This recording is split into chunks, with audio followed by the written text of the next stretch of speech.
ভারতে যে অক্ষ সংশোধনী বিল পাশ করা হয়েছে, মুসলমানদের স্বার্থকে লঙ্ঘন করে যে বিল পাশ করা হয়েছে, অনতি বিলম্বে ভারতের সেই অক্ষ সংশোধনী বিল বাতিল করতে হবে। ভারতে এনআরসি করে মুসলমানদের নাগরিকত্বের কেড়ে নেওয়ার যে মিশন চলছে, সেই এনআরসি এর অবৈধ মিশন অবিলম্বে বাতিল করতে হবে। ভারত যে সাম্প্রদায়িক শক্তির দ্বারা পরিচালিত হচ্ছে, আমরা বিশ্বের মানবতাকামী, গণতন্ত্রকামী, সম্প্রীতিকামী প্রত্যেকটা শক্তিকে বলতে চাই, ভারত রাষ্ট্রের প্রতি নজর দিন। এই ভারত রাষ্ট্র দক্ষিণ এশিয়ায় সাম্প্রদায়িকতার বীজ বুনছে।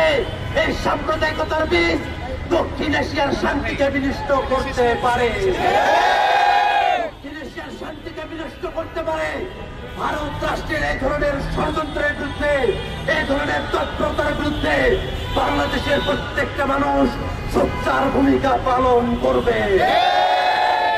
আমার ইসরায়েলের মানবতা বিরোধী অপরাধ, ইসরায়েলের যুদ্ধকারীদের বিরুদ্ধে কথা বলে আমেরিকা সহ বিশ্বের অনেক দেশে নিরপরাধ মানুষদেরকে জেলে যেতে হয়েছে।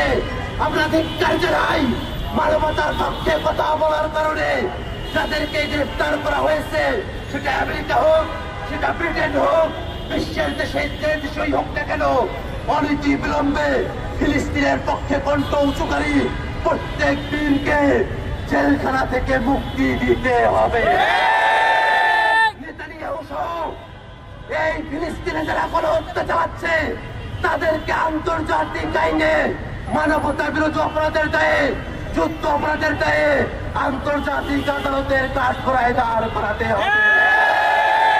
বাংলাদেশের মানুষ মনে করি, আমরা ৭১ যে স্বাধীনতা পেয়েছি, আমাদের এখানে জুলাই যেভাবে সংগঠিত হয়েছে, সেই দিন বেশি দেরি নয়।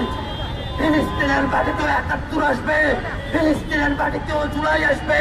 গোটা বিশ্বে ফিলিস্তিনের স্বাধীনতার পতাকা পথ পথ করে উঠতে থাকবে।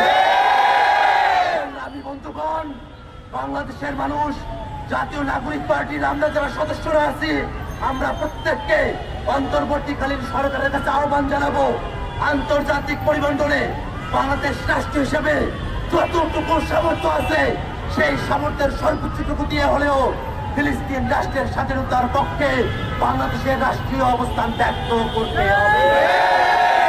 আমার অতীত সরকার ইসরায়েলের সঙ্গে যে গোয়েন্দা তৎপরতার জন্য পেগাসাস সহ অন্যান্য যন্ত্রপাতি ক্রয় করেছে, অবিলম্বে ডিজিএফআইয়ের কাছে, অন্যান্য সংস্থার কাছে যেসব যন্ত্রপাতি রয়েছে, ইসরায়েলের কোন যন্ত্রপাতি বাংলাদেশে ব্যবহৃত হতে পারে না। জাতিসংঘ ফিলিস্তিনের স্বাধীনতার জন্য যে প্রস্তাবনা দিয়েছে, সেই প্রস্তাবনা শুধু কাগজে প্রস্তাবনা নয়, সেটাকে যেন বাস্তবায়ন করা হয়। জাতিসংঘের কর্তা ব্যক্তিদের কাছে আজকের বিক্ষোভ সমাবেশ থেকে আমরা সেই উদাত্ত আহ্বান জানাতে চাই। আমার আজকের এই বিক্ষোভ সমাবেশে আপনারা যারা উপস্থিত হয়েছেন, আপনাদের প্রত্যেককে ধন্যবাদ জানাই। ঢাকা মহানগরের বিভিন্ন থানা থেকে আপনারা এসেছেন, দেশের বিভিন্ন প্রান্ত থেকে। জাতীয় নাগরিক পার্টি